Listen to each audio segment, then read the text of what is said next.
महारानी जुकी महाराजा छत्रसाल जुकी परमहंस सदगुरु राम रतन दास साहेब आपकी सदा सदा समस्त सुंदर साथ की। प्राणाधर सुंदर सर जी, परमहंस महाराज जी की परम कृपा कि मुझे आज आश्रम से हमारे संत कृष्णदास जी महाराज के साथ यहाँ आने का सुअवसर मिला। आप समस्त सुंदर साथ का दर्शन का लाभ मिला।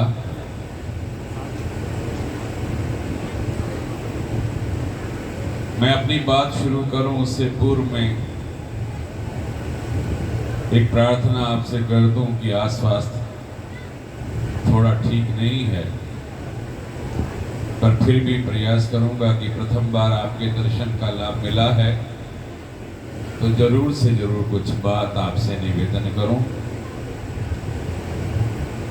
मंच पर आसीन साक्षात हमारे प्राण प्रियतम, हमारे प्राण वल्लभ परमहंस सद्गुरु राम रतन दास जी महाराज,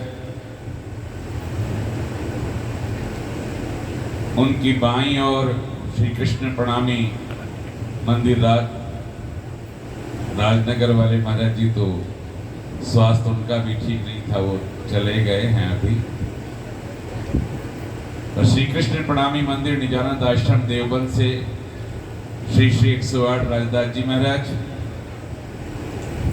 और परमहंस महाराज जी के चरणों में जो कुर्सी पर बैठी हुई हैं हमारी साध्वी बहन ललिता जी, नया गांव फैजाबाद से पधारे हुए परमहंस महाराज जी के अत्यंत लाडले प्यारे ब्रजराज भैया, सिंहानी मंदिर को खूबसूरत चार चांद लगाने वाले विजेंद्र भैया, और साथ ही साथ श्री निजानंद आश्रम मुजाहिदपुर से पधारे हुए हमारे समस्त सुंदर साथ जी, पुजारी जी महाराज, और जिनके मुखारविंद से जो 7 दिन जिनको होने वाले हैं श्रीमद् भागवत कथा ज्ञान यज्ञ के माध्यम से आप सभी को जो जागृत कर रहे हैं, ऐसे श्री कृष्ण रस सागर जी महाराज,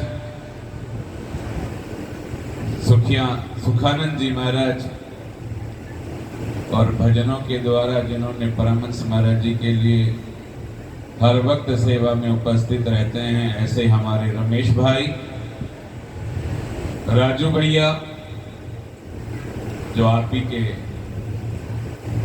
शायद यहीं के हैं, और एक राजू भैया मुजाहिदपुर से भी आए, और मेरे साथ आए हुए हमारे आश्रम के युवा साथी, प्यार से जिनको हम राजा भैया के नाम से जानते हैं, और प्राणाधार प्यारे प्यारे सुंदर साथ जी, आप सभी के चरणों में प्रणाम जी। वैसे तो अर्धरात्रि का समय शायद हो गया होगा, ब्रजलाल भैया क्या समय हो गया?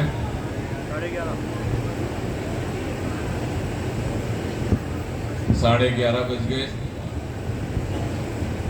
आप में से कुछ बात अगर मेरी सुनना चाहते हैं तो एक बार जयकारा उद्घोष में मुझे लगेगा, नहीं तो फिर मैं बहुत जल्दी ही आपको प्रणाम निवेदन करके भजनों के द्वारा जो हमारे कलाकार बंधु बैठे हैं उनको मैं माइक दे दूंगा। पर यदि आप वास्तव में मुझे कुछ समय सुनना चाहते हैं तो दोनों हाथ ऊपर उठा करके मेरा समर्थन करेंगे। बोलो कृष्ण कन्हैया लाल की, प्राणनाथ प्यारे की। मैं भी प्रयास करूंगा। ये वार्ता का क्रम जो मैं आप शुरू करूंगा तो एक तरफा नहीं होना चाहिए, आपकी तरफ से भी कुछ जो मैं बात करूं तो सहमति जरूर से जरूर दिखाइएगा। हम सब जानते हैं प्राणाधर सुंदर साहब जी कि हम श्री कृष्ण प्रणामी धर्म निजानंद संप्रदाय के अनुयायी हैं, जानते हैं ना। हमारी एकमात्र भक्ति, जिनको हम राज श्यामा भी कहते हैं। राज का अर्थ क्या है? हमारे बीच में कई बार एक सुंदर सा कुछ भ्रम की स्थिति में पड़ जाते हैं कि कृष्ण और राज में क्या अंतर है। पर गुजरात और राजस्थान के कुछ क्षेत्रों में अपने पति को राज के रूप में भी कहा जाता है। और जब ये वाणी महामती प्राणनाथ जी महाराज स्कुलचंद स्वरूप तारतम सागर ग्रंथ जो उनके द्वारा अवतरित हुआ, उनके मुखार बिंद से ये 18,758 चौपाई जो यहाँ पर उतरी, उसके अंदर सबसे पहला यदि मैं कहूं तो जो हम तारतम सागर खोल करके दर्शन करते हैं तो सबसे पहला ग्रंथ क्या आता है सुंदर साथ जी? रास। उस रास के अंदर महामती प्राणनाथ जी महाराज ने उस अखंड रास का वर्णन किया जो सुखदेव मुनि राजा परीक्षित को सुनाने जा रहे थे। पर क्योंकि राजा परीक्षित अधिकारी नहीं था तो वो सुन नहीं सका, और जब बीच में टोक दिया गया तो सुखदेव मुनि ने क्या कहा? मैं जोगी तू राजा भयो, और कहने वाला तो उठ के गए। वो अखंड रास का अधिकारी वो राजा परीक्षित नहीं था तो सुखदेव मुनि भी कह नहीं पाए, और इसीलिए कहा गया हद का जीव रहे हद माही, बेहद पहुंचत नाही। और हम कहां के हैं? क्या हम हद के जीवड़े हैं? नहीं। हम कहां के हैं? हमें पहचान होनी चाहिए कि हम यहाँ के नहीं, हद के साथी नहीं हैं। हम उस परम धाम के, जैसे मेरे भाई ब्रजराज ने गाया कि वो अखंड अविनाशी परम धाम के हम हैं। और हम ही कहां थे? हम ही ब्रज में थे, हम ही रास में थे, और हम ही अब जागने के इस ब्रह्मांड में, इस कायक माया के ब्रह्मांड में हमारी ही सुरता को राजी महाराज ने फिर से भेज दिया। इसकी भी आंकड़ी है। जब हम परम धाम के अंदर राजी महाराज के साथ हम आनंद की ही लीला किया करते, उस आनंद की लीला के अंदर हम तो इतने बेखबर थे कि हमें पता ही नहीं था कि हमारे प्रियतम की साहिबी क्या है और हमारे प्रियतम का इश्क क्या है। उसके लिए चौपाई कहती है, रूहें बेनियाज थी बीच बका 12,000। बका परम था, हमें पता नहीं था। तो जब पता ही नहीं था तो एक दिन ऐसा क्या हुआ कि राजी महाराज हमें परमधाम 25 पक्ष के अंदर हर जगह जगह ले जा करके जर्रे जर्रे में हम आनंद की लीलाएं कर रहे थे, आनंद मगन थे। पर राजी ने अपने दिल में लिया कि मैं कुछ इन्हें और दूं,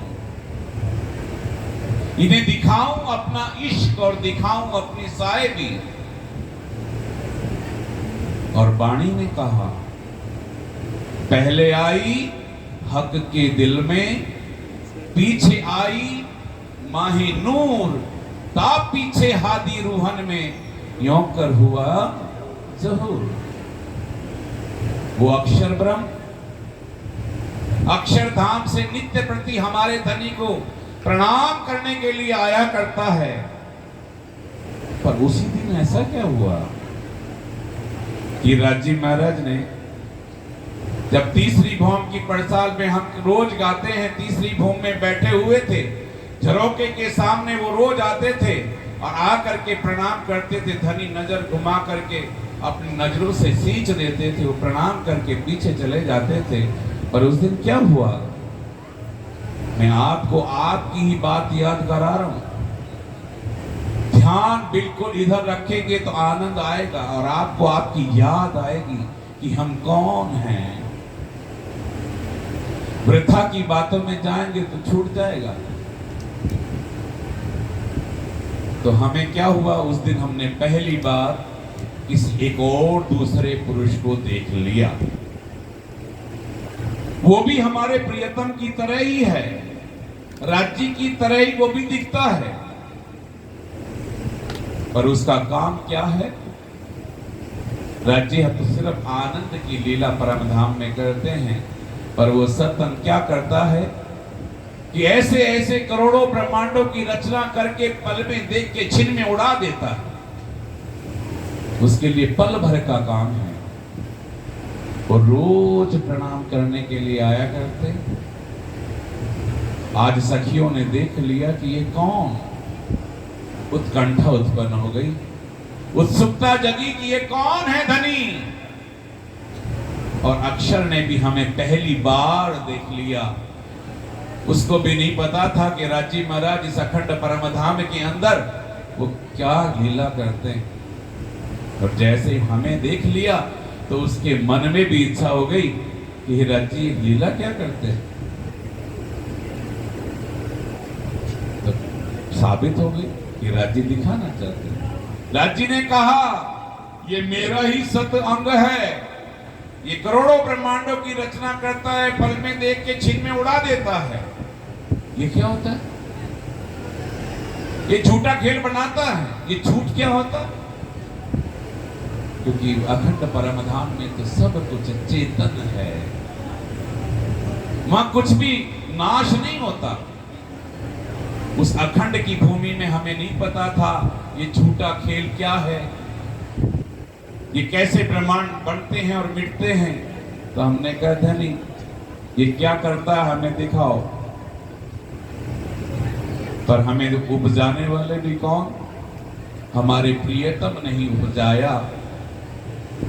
और मना किया कितनी बार? 3 बार।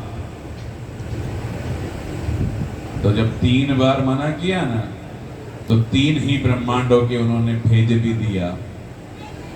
पहले ब्रज में, फिर रास में, जोगमाया के ब्रह्मांड में, और फिर अब तब हमारी इच्छाएं पूरी नहीं हुई तो धनी ने फिर से क्या किया, ये काल माया के ब्रह्मांड में हमारी सुरताओं को फिर से भेज दिया।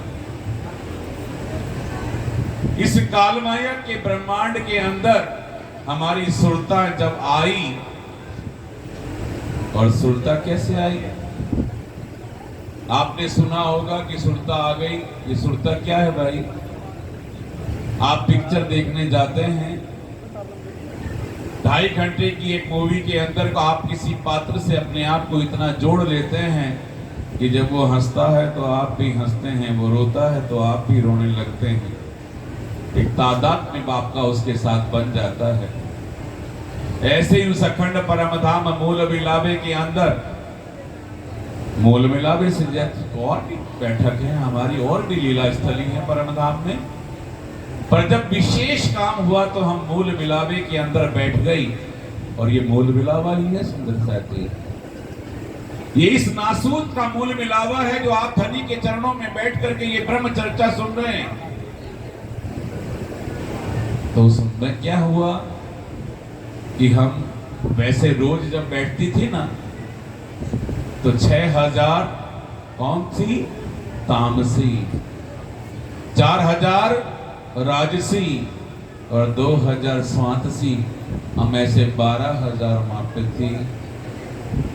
वहां पे जब भी आप देखेंगे फूल का, आप फूल बाग का करें, नूर बाग का करें, जिसका भी आप वर्णन करेंगे सब पंक्ति में हैं।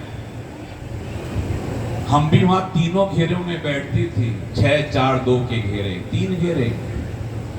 पर उस दिन जब खेल दिखाने के लिए राज्य ने कहा तो हमने वो पंक्ति भी तोड़ दी, जैसे हम यहाँ तोड़ देते हैं। हमारे व्यवस्थापक भाई कितने भी व्यवस्था बनाए, लाइन में आए, भोजन करें, पंक्ति में बैठे, हम तोड़ देते हैं। ऐसे ही हमने वहां भी तोड़ दिया। ये राज्य एक ऐसा खेल खूबतर दिखाने वाले हैं, तो हम सारी की सारी गलबैयां डाल करके ऐसे बैठ गई जैसे दाढ़ी की कलियां। दाढ़ी मतलब अनार, अनार के दाने देखे हैं कितने गुथे हुए, ऐसे ही गुथ करके हम एक दूसरे से सट करके बैठ गई। डर था जुदागी का, क्योंकि धनी ने कहा था तुम अलग अलग हो जाओगी। तो वहां पे आपने कौन सा वायदा किया था सुंदर साथी? आपने वायदा किया था कि तू भूलेगी तो मैं जगाऊंगी, और मैं भूल जाऊं तो तू मुझे जगा देना। और ये ब्रजराज भैया और ये जो मंचासीन गुरुजन है ना, ये अपनी उसी कॉल को पूरा करने के लिए आते हैं आपके साथ। जो परम धाम के अंदर उस अखंड वाहिदत की भूमि में जो हमने वायदा किया था, ये गुरुजन रात रात भर जाग करके कष्ट उठा करके भी ये आपको अपना वायदा ही याद कराने आते हैं।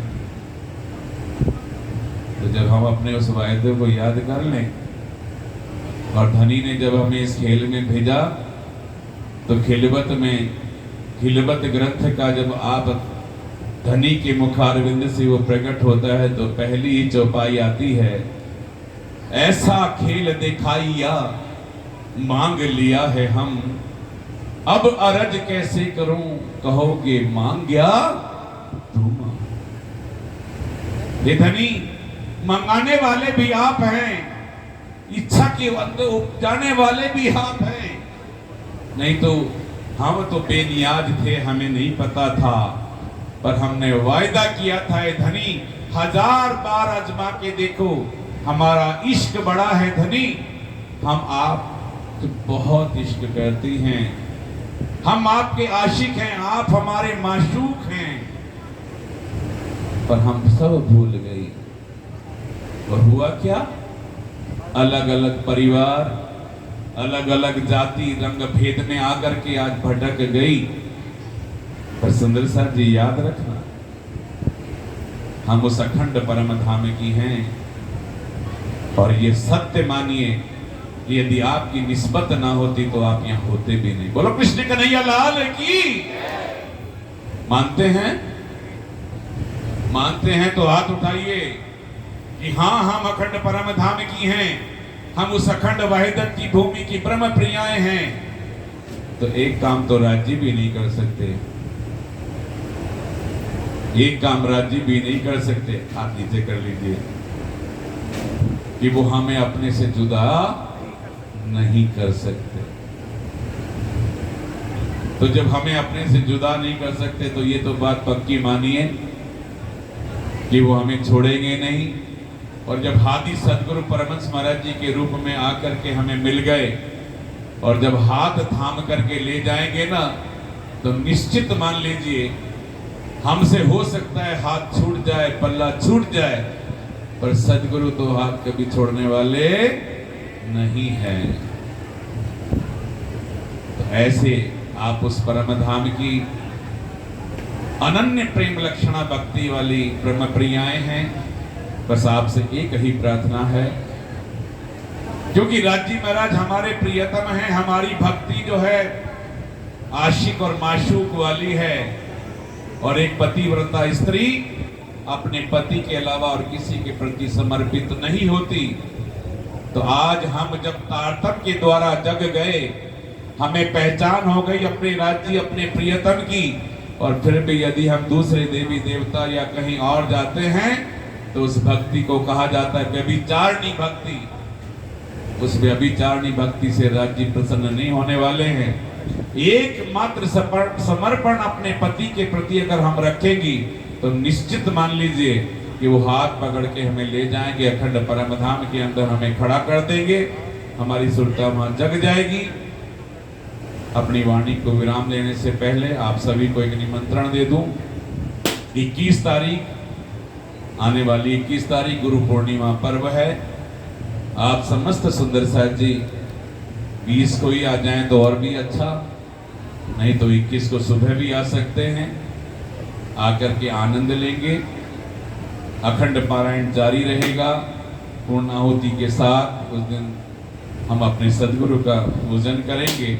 आप सभी सुंदर साथ के चरणों में मैं ये आमंत्रण देता हूँ। आपसे निवेदन है कि आप अधिक से अधिक संख्या में वहाँ आएंगे और मुझे सेवा का अवसर प्रदान करेंगे।